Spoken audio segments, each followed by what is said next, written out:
Alrighty, ladies and gentlemen, welcome to the Dark Maga Podcast, episode 4. I'm Cav, known as Patriotic Cav on the interwebs, at Patriotic_Cav on all socials. That's TikTok, Rumble, YouTube, everything at Patriotic_Cav. We are here on Spotify and Apple Podcasts. We're also on YouTube. If you guys want to support this podcast at any time, consider giving us a 5-star review, like, share, comment, all that good stuff goes a long way. Helps us move through that pesky algorithm. So do greatly appreciate it. We're going to get right into it. It's not going to be a very long episode, but I did want to cover a few things before the weekend gets started. I try not to do too much politicking on the weekend, so I wanted to keep it brief. But a couple things happened overnight, and I think it's worth talking about. We have the Kyle Rittenhouse situation, which seems to be swinging the other way now. We have some clips from Kamala Harris we'll play, and some good strategy on how to win. And we will go over the parent VP pick leaked of Kamala Harris, which is going to be Josh Shapiro, which nobody's surprised, of Pennsylvania. That short little midget. He is just the worst. I can't stand him. You guys probably, if you follow me on X, know how I feel about him. He's just like the scummiest scumbag. Like, he just has the face of like a little pissy, annoying kind of Disney villain type look to him. Every time he talks, it's just like he feels like he's better than everybody. He's certainly not taller than everybody because he's a midget. But he's just scum. He's like, you think of just like scummy politicians, like in a generic sense, his face is right there. So we'll go over some stuff on that, and we also have, what else do we have? I think that's it. A few things from JD Vance. We'll see if we have time for that. Might save that for next episode.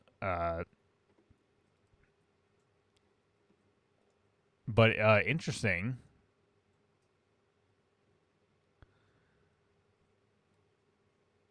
And some people say, we'll get to it in a second.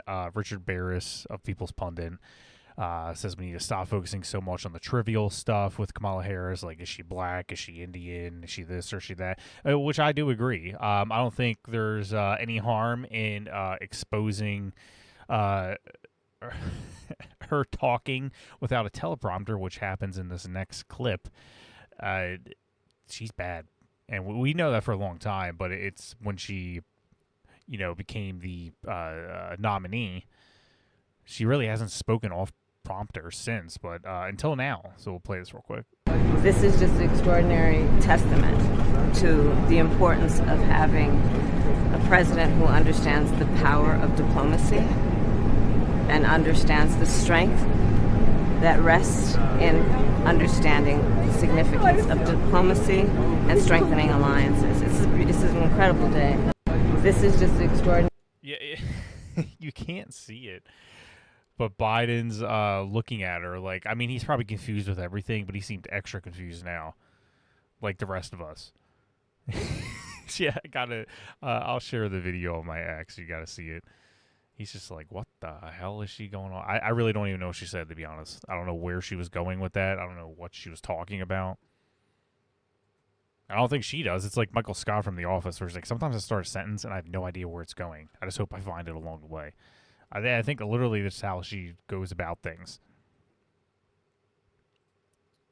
Like, Kamala, you got to talk. All right, I'll just start babbling and see if I can find something along the way. I don't know.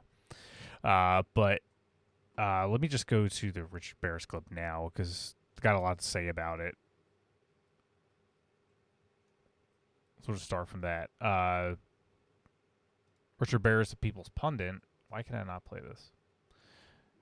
Is talking about how we can beat Kamala and what we should focus on War Room today. I think that, go ahead.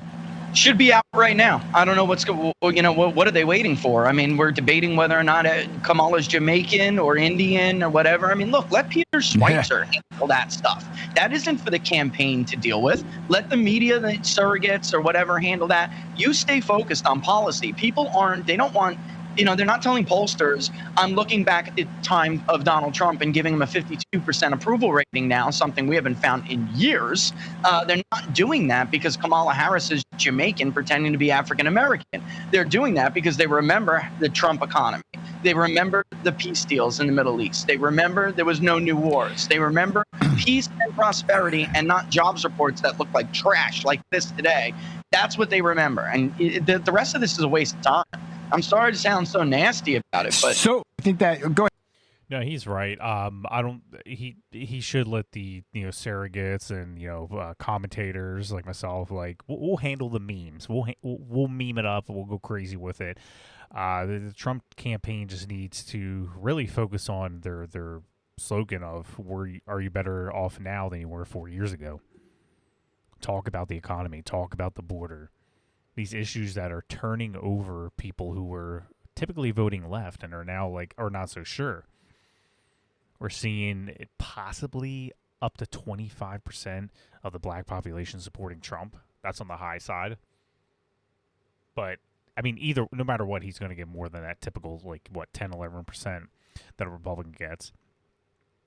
We are winning over voters who either didn't have a stake in the game, just stayed out of politics, or people who typically did vote Democrat are now just it's getting so bad with the economy. Everyday people, they're going to the grocery stores, the gas pump, they're feeling it. It's bad. I've never had the penny pinch like I am now. It's every little tiny thing. I have to watch what I'm doing. Buying off value menus for the first time in my life, and a lot of people are feeling it. Got to watch every little, and these are real problems with real people, and that is what the team Trump should be focusing on. We don't. Who cares if she's black or Indian or whatever? Let's say let the memers handle it. We'll meme it up. We'll have some fun. There's nothing wrong with that. But Team Trump absolutely should shift gears a bit. I 100% agree with Richard on that. She's what the border czar, the AI czar. She's all these things that Joe Biden put her in charge of, and doing horribly with it. What has she done? One thing, just name it in the comments. One thing that she accomplished. Where she did that. She's responsible. Good on her. Is there anything? I can name a lot of bad things. It's funny. She's like, "Oh, that to me, and I'll fix the." It's like you could do it now. You and Joe Biden can literally do it right now. Oh, Republicans had a chance to sign that bill, and they didn't do it. Yeah, the bill that would allow over 5,000 a day illegals in.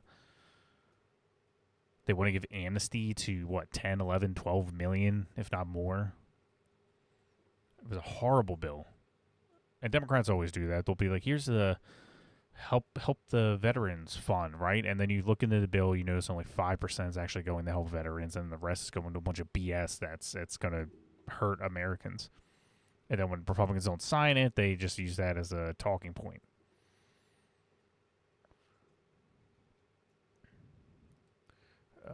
Do I have that other one ready to go? I do not. I thought I had that loaded.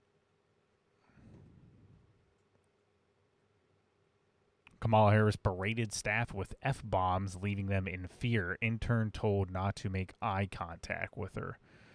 That's crazy. Bully Kamala Harris berated staff, left them in tears after berating them with F-bombs. Interns told not to make eye contact with her. Holy God, there's a lot of ads popping up. Jesus Christ almighty.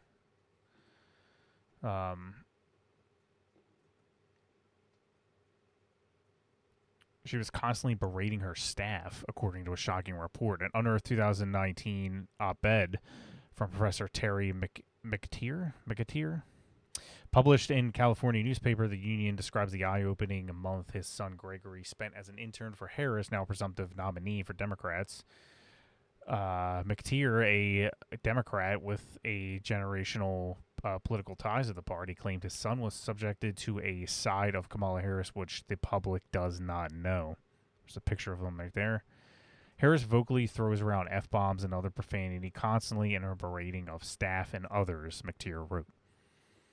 As AG, Harris instructed her entire staff to stand every morning as she entered the office and say, "Good morning, General." Oh, I can't believe it. Gregory was also given instructions to never address Harris nor to look her in the eyes, as that privilege was only allowed to senior staff members. The article was titled "Another Side to Kamala Harris." Also alleged staff members did not initiate an introduction on Gregory's behalf because they were in complete fear of her when she served as Attorney General. Yeah, locking up thousands and thousands of young black males, pushing for the maximum sentence, by the way, for just having a little bit of weed on them. When you look into like each individual case, like she did some effed up stuff. Like I was reading about the other day of just how like there's one guy who's supposed to only get 5 years, which is crazy for marijuana, and she pushed for the maximum, which I forget what that was, 10 years or something. Always pushing to deny them bail, deny them everything. Like throw away, lock the key, forget about them. That's with Kamala Harris. Terrence and Gregory McTeer could not be reached for comment on Thursday, and representatives for Harris did not immediately respond to questions on the post. McTeer went on to say that he has nothing against Harris, but she didn't show the quality of leadership skills or a decent boss might expect during his son's summer internship. That's a very polite way of saying she's a B. Gregory's LinkedIn page, which now appears to have been pulled down, showed that he worked as a public policy intern for Harris from June to August 2011. Harris was previously dubbed a bully by a staffer who had worked for her after she became vice president. Yeah, we keep hearing leaks like that. Every leak about Kamala Harris is around the lines of she's a horrible person, she's mean, she's nasty. And you get that. The fakest of the fake. It's clear that you're not working with somebody who is willing to do prep and the work, the former staffer told. With Kamala, you have to put up with constant amount of soul-destroying criticism and also her own lack of confidence. So you're constantly sort of propping up a bully, and it's not really clear why. Damn, that is a psychopath. It's from the New York Post.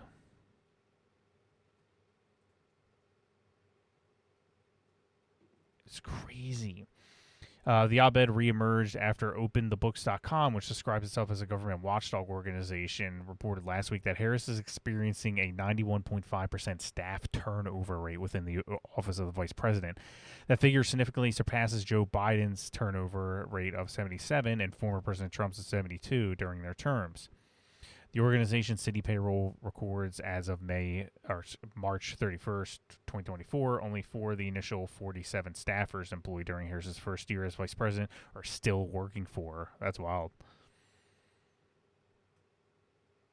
Harris reportedly has 50 staff currently working for her as she campaigns for the presidency after Biden dropped out.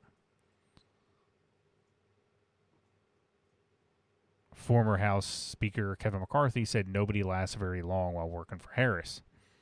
Even as VP, when she didn't do anything, she could not keep staff. How she treats people around her is a real indication of how she'll do it in the future. We're just letting a mean, maniacal psychopath get into the Oval Office. That's scary. Look what she did to a lot of innocent black men. What could she do as POTUS? A lot of damage, a lot of evil. Someone with so much hate and darkness in their soul, I just can't trust them. And should never trust them.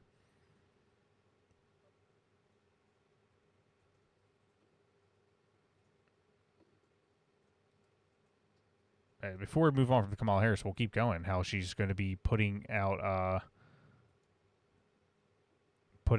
millions of workers in the fossil industry out of work. That's a winning idea right there. What is the solution for voters who have jobs and interests in the fossil fuel industry? Well, for the workers in that industry, we have to, we have to encourage that those industries do better in terms of giving the workers an ability to transition into the jobs of the future, such as renewable energy. What is the solution? So, yeah.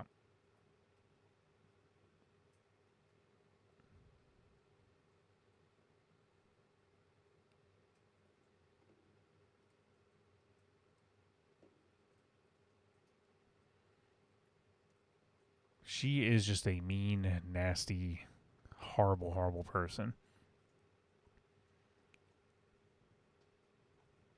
But they are a force to be reckoned with. They are pushing out some major, major numbers on TikTok, on Twitter. They're really connecting with young people. Trump's got to step up his game. His whole team's got to step up their game. They're doing better with doing things like getting on TikTok. Apparently, Aiden something. I forget the kick streamer. He's a big time streamer. He's going to have Trump on. JD Vance was just on the Nelk Boys podcast. And that stuff's important. That stuff's, being on Jake Paul's podcast or Logan Paul, whatever it was, that stuff's important. It's good. As much as you might hate it and hate them, that's where the views are. That's where the clicks are. That's where the young people are watching. They got to get smarter with their campaign. I do agree with Richard Barris. They can't just keep focusing on her skin color and this and that, all the trivial stuff. Leave that up to us. We'll meme her into oblivion. We got it.